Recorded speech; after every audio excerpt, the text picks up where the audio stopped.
Welcome to another episode of Search News You Can Use with me, Dr. Marie Haynes. This is going to be a really interesting episode. We're going to talk a lot about the changes that have happened in Google's algorithms starting around February 7th to 9th. I say 7th to 9th, although a lot of sites started seeing some changes a bit earlier, and some of them even later than that. There's definitely something significant going on.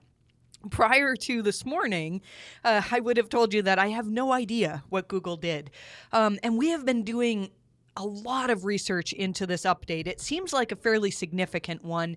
We had a really, really good team meeting today, and all of it sort of came together. I can't claim to have all of the answers, but we've made some really, really interesting observations. And most likely by next week, we'll have a little bit more data to back up some of the things that we think are happening. But I think you'll find it interesting as I sort of unpack what we think Google has done over the last couple of weeks or so, because this has been a different change than usual. So we're going to get into more detail on that later on in the podcast. We're also going to talk a lot about Nofollow changes. Google announced these in September, and they go live soon. And we're actually going to talk about whether or not what we're seeing in the algorithm could actually be connected to a change in how Google understands no-followed links. It's a possibility. Just a reminder that tomorrow, so Thursday, February 20th, we're doing part 3 of our EAT webinar. Parts 1 and 2 were really, really well received. Part 3 is all about trust. And we're going to talk about many different ways that Google has outlined, mostly throughout the Quality Raters guidelines, on how you can improve trust for your website. And trust is an element of EAT. Obviously, the T stands for trustworthiness. And we really do think that you can improve Google's level of trust in your website. And we've had lots of cases where we've helped businesses do this. And we feel that it's really helped them see improvements with subsequent algorithm updates. So this episode is being recorded on Wednesday, February 19th of 2020, and here we go. It corresponds to episode number 120 of Search News You Can Use. You can always find the newsletter at mariehaynes.com/newsletter, and a lot of what I'm talking about today is only found in the premium version of newsletter. So if you're a premium paid subscriber in newsletter, you'll be able to read even more about what I'm going to talk about in this podcast episode. So let's get right on and talk about the February 7th update. I say February 7th. Although, like I said from the top of the episode, we had a number of sites that saw changes starting February 3rd or 4th. A huge number of sites across the web saw very significant changes February 7th to 9th. And then there's still more turbulence going on. Barry Schwartz always writes some excellent stuff on what he's seeing in terms of chatter in the community and in terms of the SEO weather tools. Tools like Mozcast and SEMRush Sensor, they're all showing massive spikes in turbulence. And what these tools do is they measure, have the SERPs changed significantly? And can we say that these are changes in the SERPs themselves, or maybe it's related to Google has just changed how many featured snippets they show or other features like that. In this case, there's definitely something significant that happened with Google's algorithm.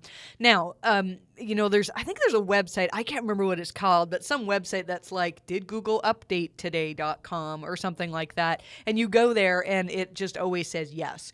And that's because Google is always making changes. They say they do 3 to 4, potentially more changes a day in their algorithm. So did something change? I can say 100% yes, something has changed in February. But this is bigger. This is not just, hey, we tweaked something slight. There is a major change in how Google ranks websites. Now, first of all, most of the sites that we monitor in our profile, and we have hundreds of sites that we monitor, are seeing very little significant change.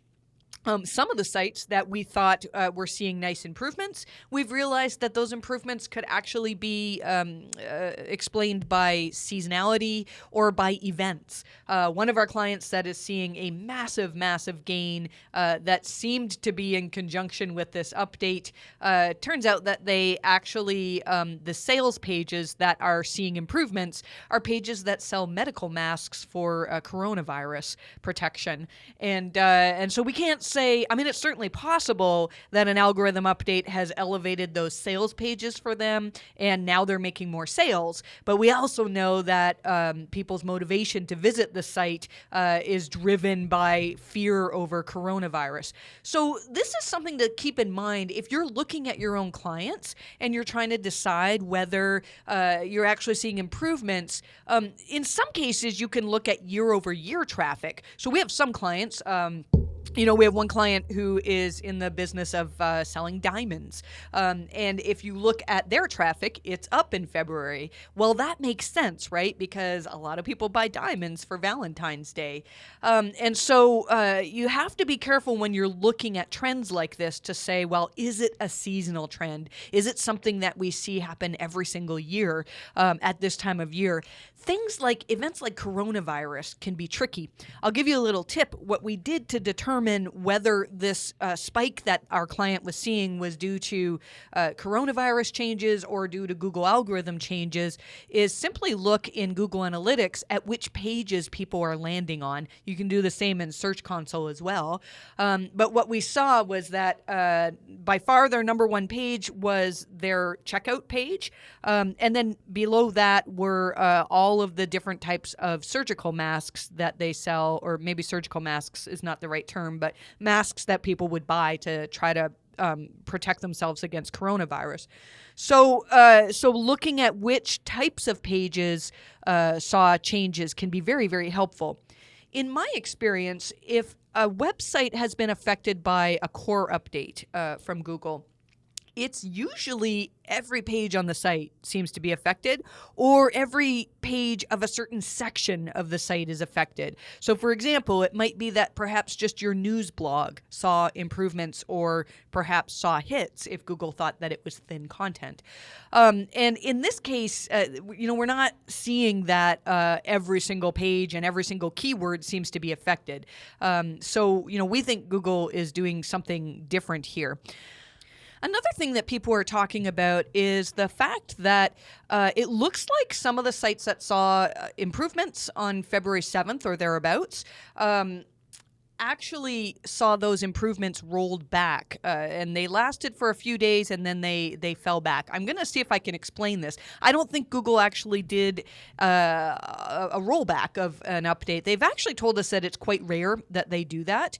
It's certainly possible they were testing something and then said, oh, that didn't work as expected. But I have another explanation, so we'll see if I can maybe explain this. One thing, first of all, we did a poll on Twitter to see which types of sites were affected, and I think there were close to 700 people that replied. And the thing that was very obvious was that there were no obvious patterns.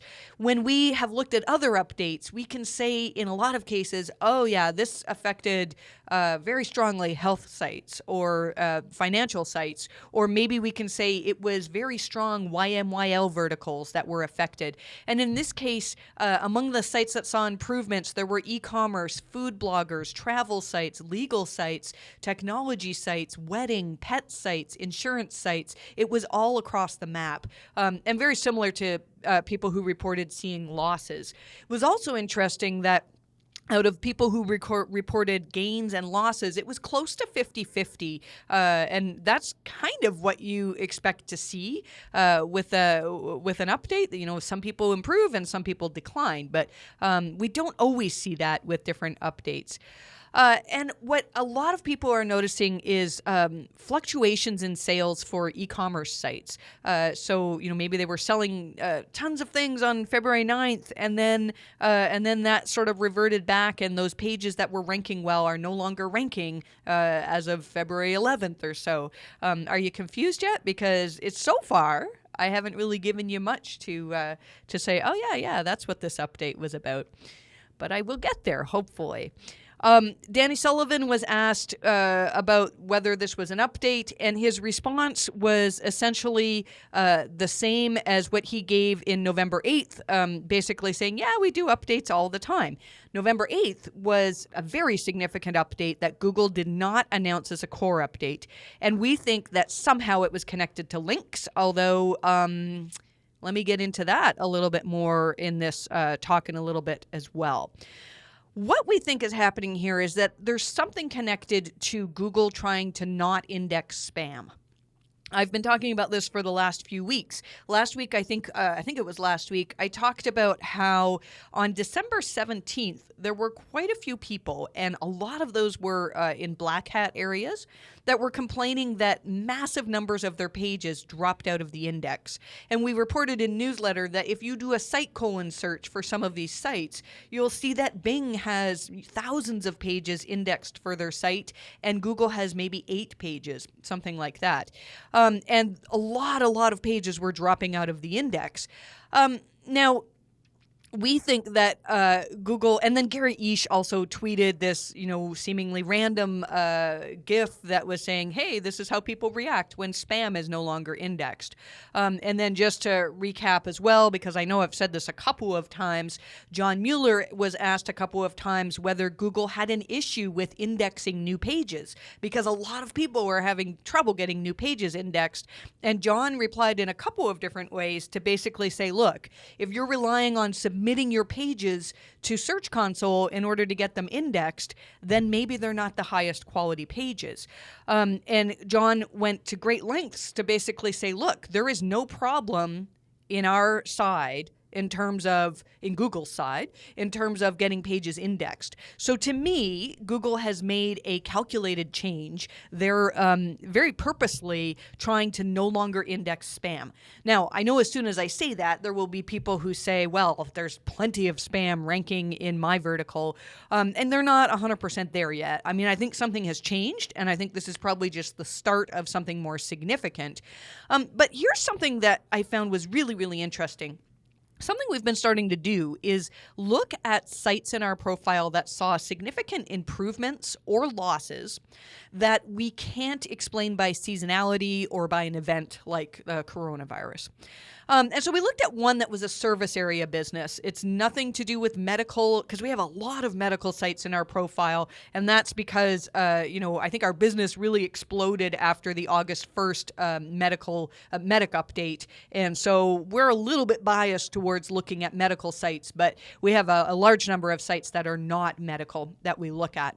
So this particular service area business saw a significant jump up in traffic. I want to say, I didn't quantify it, but probably like 20 to 25% increase in traffic. So then we have been starting to look at Ahrefs showing which keywords actually made the jump on that day. And sometimes what we can do, with a previous update, what we were doing was we were looking at these keywords and we would say, oh yeah, the page that started to rank, it's like Google just figured out this is really, really a good page and it should rank well. In this case, though, the keywords that were ranking were all keywords that were ranking page 2 and beyond. On Ahrefs, you can see how many keywords changed movement that were ranking number 1 to 3. How many jumped into position 4 to 10, and then how many jumped into position 11 to 100. And for a lot of our clients that saw improvements on or around February 7th, what we're seeing is that there really wasn't a whole lot of change in the number of keywords that were ranking on the first page, but there was a huge spike in keywords that were ranking on page 11 to 100. Position 11 to 100, so page 2 and beyond. So what does that mean? How is that even possible? Well, then, so we had a most incredible brainstorming session this morning. My team now, we have a team of 10 of us, and a good number of those are our senior auditors who all they do all day is determine why websites are not performing to their best on Google and how can we help them to do better. And so one of my auditors, Dylan, he had a really, really good observation. He said that it makes sense, right, that if Google stopped taking indexing spam. So let's say Google got rid of a whole bunch of pages that they identified as spam, as really low quality pages. Maybe they're pages from like low authority sites, sites that are lacking EAT. But if they started removing that type of page from the index, well, something's got to replace those pages, right? And so what we were seeing was we started looking at Search Console at the index coverage report for our clients that were seeing improvements with this update. And in not every case, but a large number of cases, what we found was that there was a massive jump up in the number of valid pages that were reported by Google as being indexed. So you can see in Search Console in the performance report, there's a section that's called indexed, not submitted in sitemap. And a lot of our clients, we have screenshots of this in newsletter. Again, this part of newsletter is, it's explained way better than I can explain it by voice, but it's only for our premium subscribers. So if you're a newsletter subscriber, you'll be able to have access to see these screenshots. But what we're seeing is this big jump up in valid pages that were indexed but not submitted in sitemap. So what types of pages could you get indexed that are not in your sitemap? Your sitemap generally contains your most valuable pages, the pages that you really want to get indexed. And what we did was we started clicking on a number of clients. We started clicking on the pages that were listed as indexed but not submitted in the sitemap. And what we found was that these were not fantastic pages. They were mostly, a lot of them were e-commerce pages that were just lists of products, category pages, tag pages, pages that we'd say like they weren't spam, but there's no way that a Google algorithm would say, wow, this is the best of its kind in terms of ranking.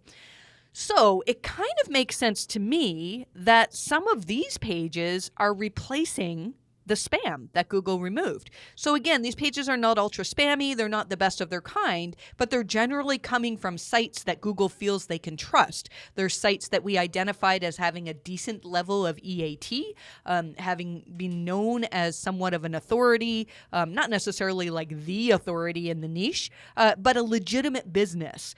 And so that's what we think is happening, is that some of these sites that are seeing improvements in long tail searches. They're seeing improvements in keywords that are not their core most important keywords. But, and this could explain why e-commerce sites are potentially seeing gains, because you might find that there's certain products that product pages that never used to rank, and now that Google has cleared out a bunch of spam, they're actually ranking well again.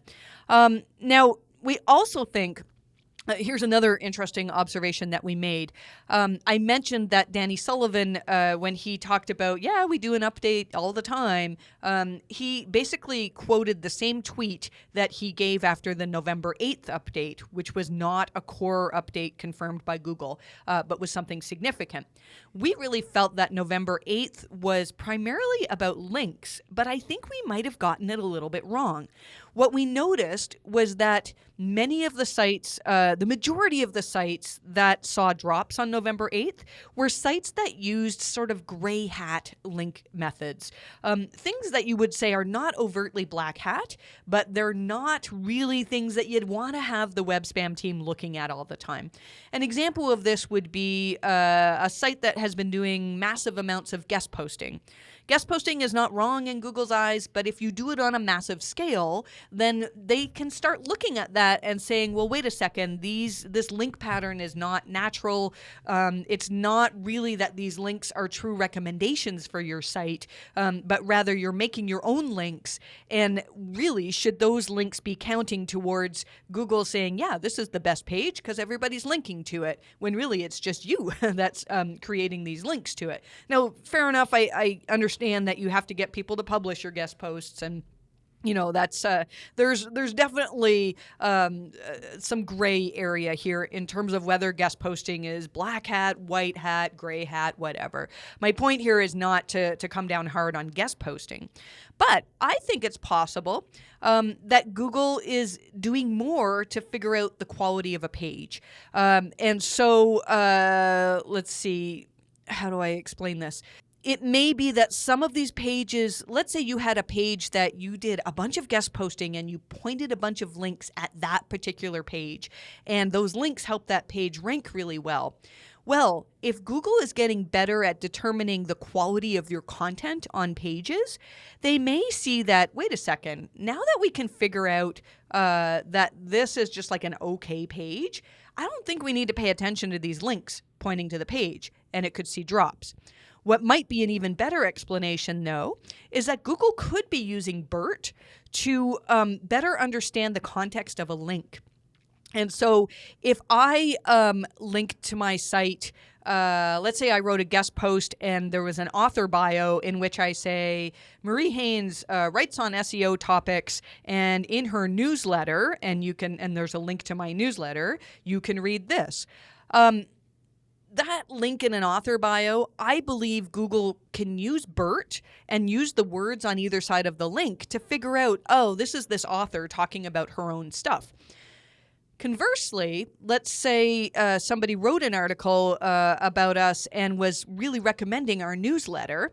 I think that's something that Google could start to count. And so I think that what Google is doing, and I think it started in November and it's continuing on now, is just getting better at understanding language, whether that language is in links or on the page, and understanding, again, the reason why links matter is because when we link to somebody, we're telling our readers, this is a good resource for you to read. When we link to something from our newsletter, it's because we think that you, our newsletter readers, are going to find it interesting.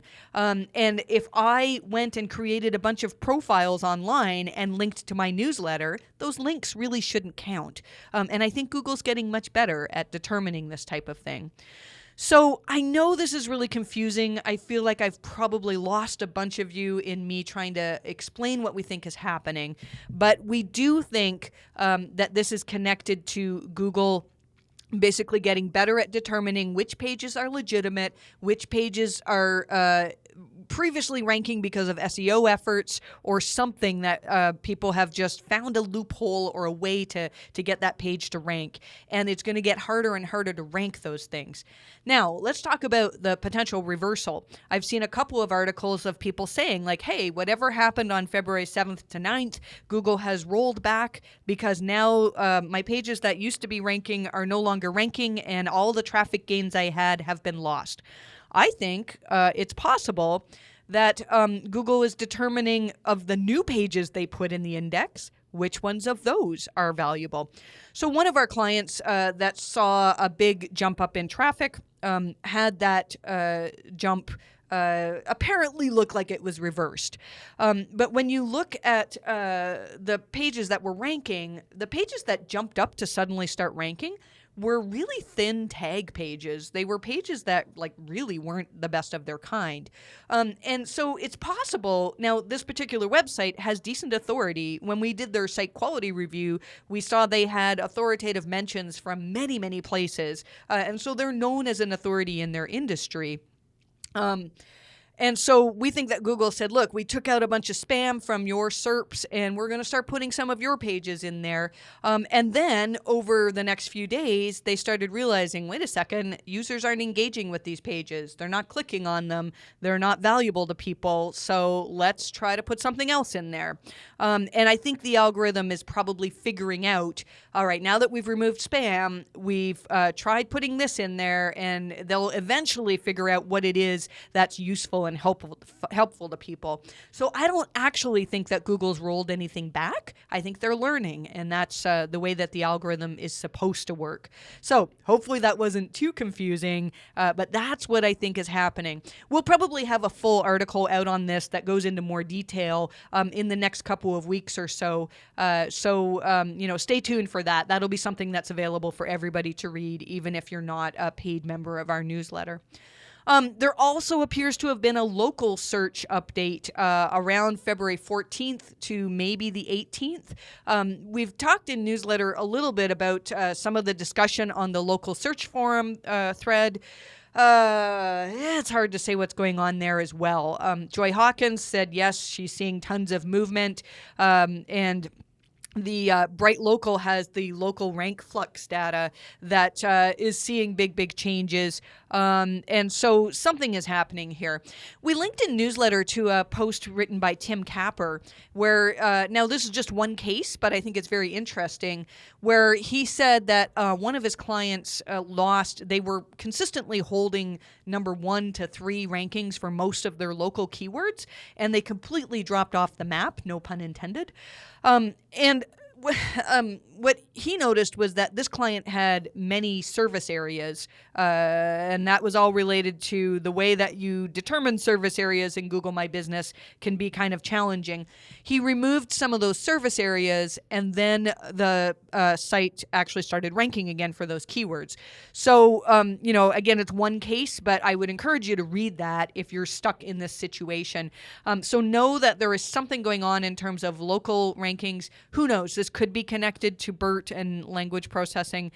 In all honesty, we haven't dug into this as deeply as the organic changes. So if we get more information on that, I'll share that with you as well. Let's see here. Nofollow changes go live soon. So we talked a few months ago about this blog post that Google published in September of 2019, in which they introduced new attributes, rel equals sponsored and rel equals UGC. And we've talked ad nauseum about how to implement those and whether you should be implementing those. But the reason why I'm bringing this up now is because the blog post actually told us that as of March 1st, there's going to be another change that goes live. So I'm going to read some excerpts from the blog post that was published in September. This is from Google.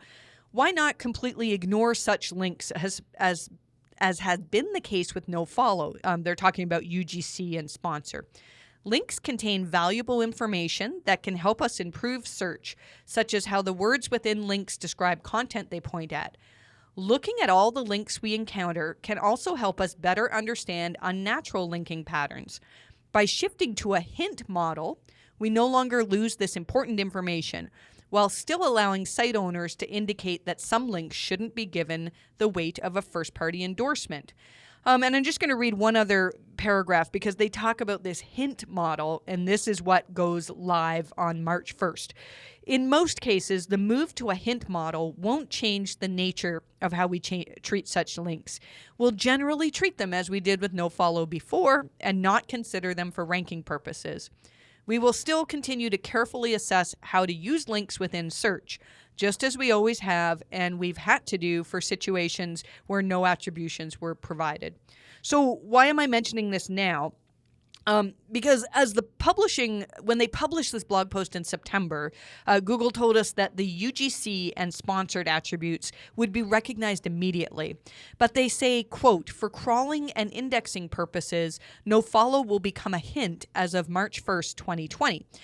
So we think that what this can do is allow Google to use certain nofollowed links that truly are recommendations for your website, for your business, for a particular product.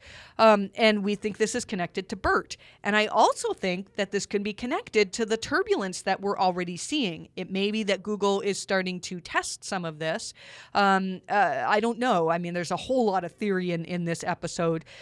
But what we think is happening is, again, if I wrote an author bio and linked to my own website, BERT can probably determine that that's me recommending my own stuff.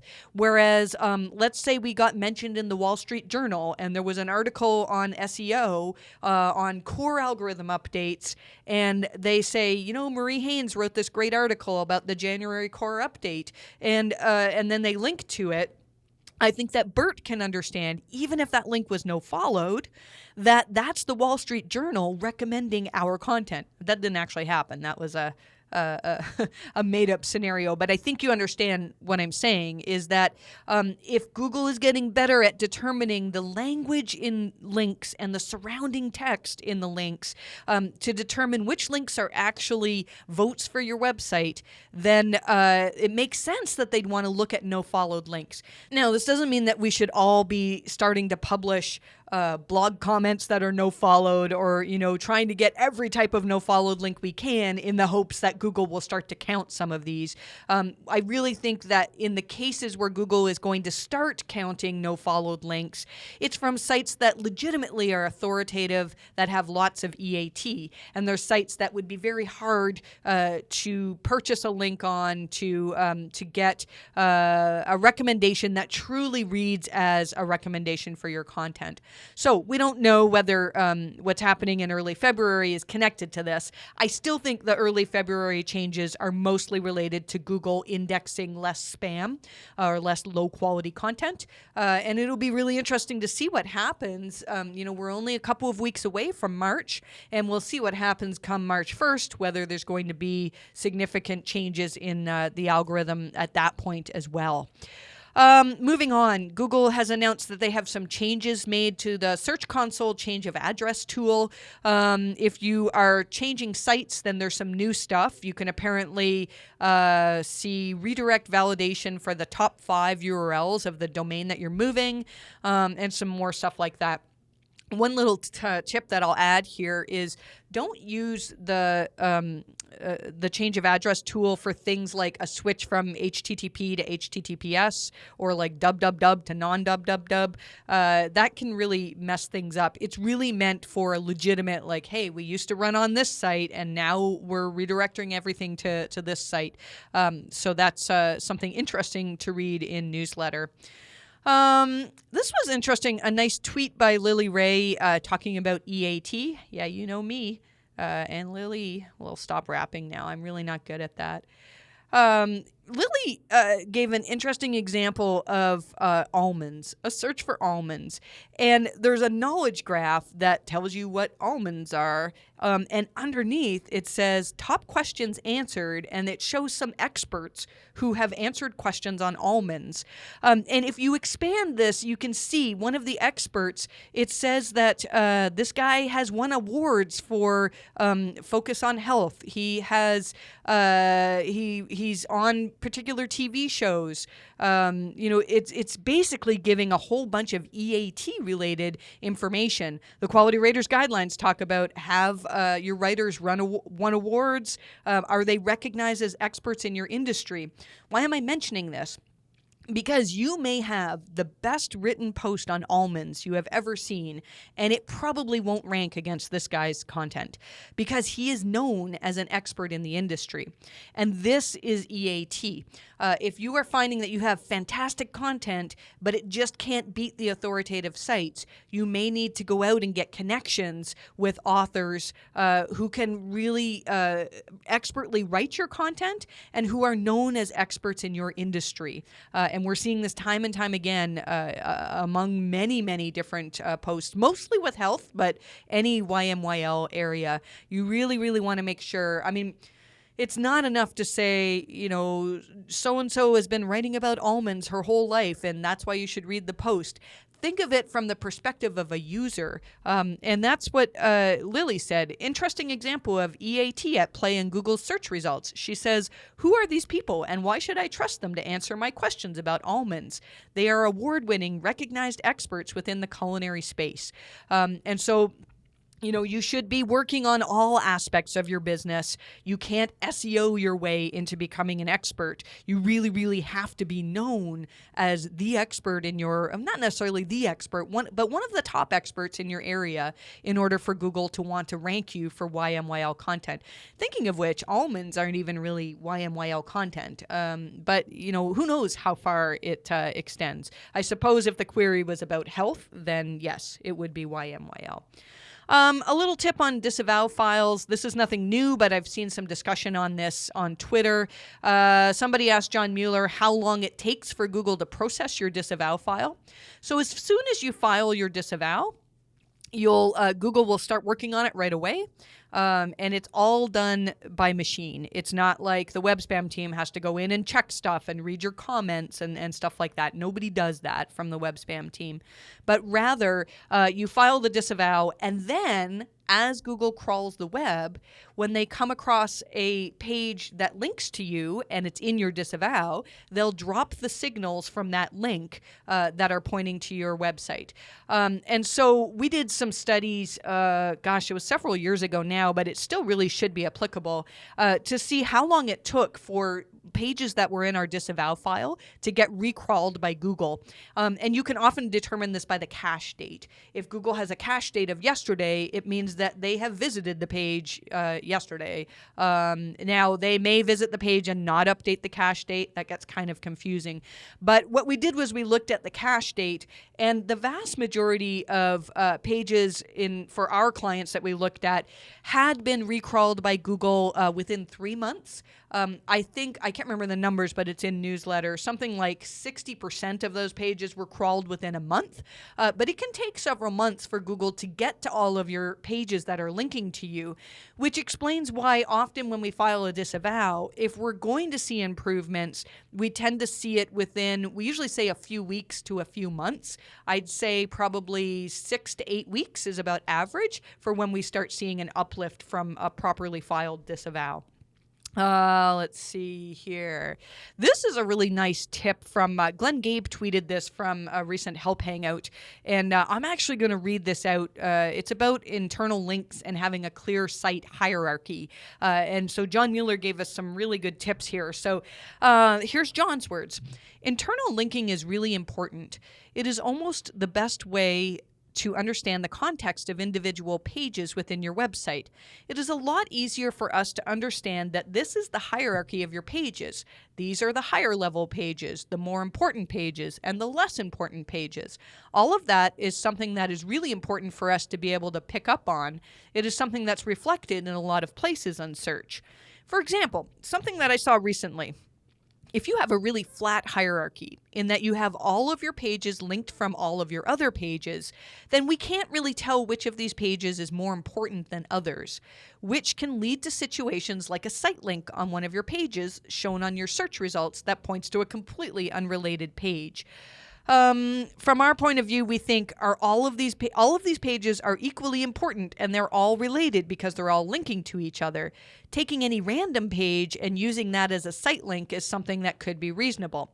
Whereas if you have a clear hierarchy, it's a lot easier for us to understand which part of the website this belongs to. There's more in newsletter. I feel like I'm just kind of reading stuff that you could read on your own. But the point here is that your internal linking can really have a strong effect on Google's ability to understand your pages. We've worked with a couple of clients to improve their internal linking and make it more clear. In one example, this client had fantastic category pages that were like, hey, if you want information on this particular topic, we've got 18,000 blog posts on this topic, and our category page will direct you to, maybe 18,000 is the wrong word. We've got a lot of pages on this topic, and the category pages were really useful, but the category pages weren't linked to from other pages on the website. And so what we had them do was make it very clear on their homepage that their category pages were, here's our page on all of this stuff. Here's our page on all of this stuff. And those category pages started ranking really well, and subsequently the pages below them in the hierarchy were ranking well as well. So internal linking really, really can make a difference in terms of your ability to rank well. Let's see. The FTC actually released a statement this week saying that they're going to start enforcing tougher penalties for companies and social media influencers that do not disclose sponsored content. I'm mentioning this because we talked last week about sites that use affiliate links and whether it was okay to just have a disclosure on your page. But really, Google considers affiliate links to be advertisements They're a form of monetization, and it's very, very important that they're clearly disclosed to people. Something that I said last week, I believe, is that it's not enough to just have a disclosure on your page saying some of these links are, we could get monetized, we could get payment for them if you click on them and purchase from them. I reread the statement from the Advertising Standards Authority that I was quoting, and it does actually sound like it's okay to have a disclosure at the top of your page, but not at the bottom. And the whole idea is if a user read through your whole page, they wouldn't understand that some of those links are monetized until they got to the bottom. So still, I would like to see that sites that use affiliate links, that it's very, very clear to your readers which ones are links that you could potentially get paid for. And we've talked, I believe my article on the January core update talks in great detail about that. Let's talk about a couple of local search things. We already talked about this big update, which hopefully we'll get some more information on that soon. There's apparently a change to Google Posts that you can now add multiple videos or photos to Google Posts. I would recommend taking advantage of that. And Google updated their documentation about keywords in your Google My Business description. We talked about this recently, that Google had some new documentation out that said, think about the words customers would type to find your business and make sure that your listing actually includes those keywords within it. Anybody who works in the local space knows that the words in your GMB description really should not be impacting your ability to rank. We went through a period of time years ago where everybody was spamming their descriptions. You could get a keyword into any part of Google My Business, and it seemed to help improve rankings. And so Google has actually backpedaled on this, and they've removed that line. So they're no longer recommending that you keyword stuff your Google My Business listings. Let's move on to, we'll do a couple of Q&A questions, and then I think we'll finish up. We'll talk about an MHC announcement in a second. Let's see, this is a long question, so I'm going to try to summarize it. Anna Maria asked, this was an interesting question, about how many positions is Google allowed to grant for a certain page in the search results. And she gave me an example of a particular site in Romania, I believe it was, that if you did a search for, and it was a particular type of automobile, kind of a long tail query, and one particular website had like the first 5 or 6 listings. Now, with the diversity update, which happened on June 3rd of 2019, was it June 3rd? Gosh, it was around the June 3rd update. I think it was like June 4th, I think it was. Google said they're trying to make it so that users don't see more than one or more than 2 results from one website unless it's really clear that that's what they want. So most of the time when somebody asks me this question, I do the search and I see, oh yeah, you were actually looking for that brand. So of course Google's going to show you a whole page of results from that particular website. This wasn't the case here. It was, I'm not going to try to pronounce this car name, but it was a pretty generic search query, and yet quite a few, way more than 2 of the listings were coming from one particular website. I don't have the exact answer for you on this, but I would say this is an opportunity. I looked at the pages that were ranking below this website, and they really weren't great. And I think in this situation, Google just applies their weights differently. So they may say, look, we're going to rank 2 pages from this website, and then even if we make the ranking factor sort of dampened for the rest of their pages, the rest of their pages are still a better option than what's out there. I think one of the pages that was below that was like just a whole bunch of images. It wasn't super helpful. And then another page that was on that was a Facebook page, which again wasn't really answering the query as far as I can see. So another thing to think of as well, and I believe Gary Ish talked about this before, is that sometimes in non-English SERPs, you'll see stuff like this. And it's because there's less content. I feel like English SERPs seem to be, there's more websites websites that are competing for those queries, and you may find that there's just not a lot of choices for Google in that case. So if you're competing against this company, then I would say start looking at the pages where they're just dominating the SERPs and create something that's useful. Not, just some random product page that lists 200 products and isn't super helpful to people, but something that would actually truly answer a user's query. And you might find that this is an opportunity to win in this area. And one more question here. How would you interpret if Google Search Console says a URL ranks number 7 for a 40,000 keyword, but SEMRush says it's number 31 and there's little traffic? Could Google's ranking calculation be wrong? There's been a lot of discussion lately about how Google determines what position to report you ranking at in Search Console. Now, I haven't looked into your particular situation, but you're saying that you have a keyword that Search Console is reporting as ranking as number 7, and SEMRush says it's on page 3. I think there's a few possible explanations for this. One is it might be that what Google is seeing you rank for is an image. I've seen this a lot. I had one particular query for a website of mine that was ranking number 1. But yet, it didn't make sense. I wasn't getting the level of traffic that you would expect for ranking number 1 for this query. And when you do the search, it was actually one of my images on my page that was ranking number 1 in image search. And so Google recorded that as number 1. So you might find that it's image. Another thing might be that there's an element of localization.